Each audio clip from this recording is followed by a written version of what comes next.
I have a great deal of difficulty understanding why, as horrible as chemical weapons and their use is, why are we not putting this in the general context? Sure, you know, the visual effects of seeing children and women and men and all that dying from the use of gas is totally intolerable and should be condemned by all possible means. But we have to keep in mind the fact that not only 1,400 people have been killed by chemical weapons, over 110,000 people have been murdered, and the country has been destroyed during the last 2 years. And somehow now suddenly our conscience is awakened to the fact that we have to do something to stop this monster from continuing the use of what we think is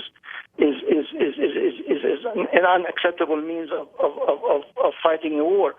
So I guess the point I'm making is I'm happy to see that you know there's some effort to try to respond to this international human crime, but at the same time we ought to put it in the general context of saying that what have we been doing the last 2 years while this guy was murdering 10,000-20,000 people every single Friday.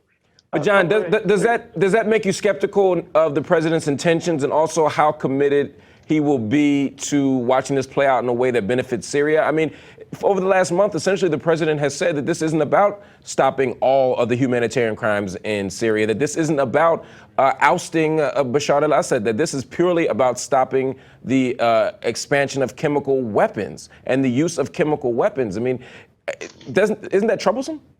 Of course. Yeah, I agree. I mean, it not only makes me skeptical, but it makes me totally embarrassed of the fact that we have a president who's very big on speeches, but doesn't really care. I mean, 2 years ago he said Bashar al-Assad should, he's not legitimate. He should be gone. What has he done to expedite the departure of the Assad? He hasn't done anything. I mean, what would that look like, though, John? What would that look like? A lot of people have said this, that they want to see some type of intervention. Those same people often say they don't want weapon strikes or missile strikes and that they don't want boots on the ground. What would an appropriate Obama response have looked like over the last 2 years? I think a great section of the opposition and perhaps a great portion of the inhabitants in Syria would not want the United States to directly intervene militarily into Syria. What I hold Obama responsible for is once he said that the regime is a dictatorial authoritarian regime and al-Assad should be gone. He should at the very least he should have gone and identified the moderate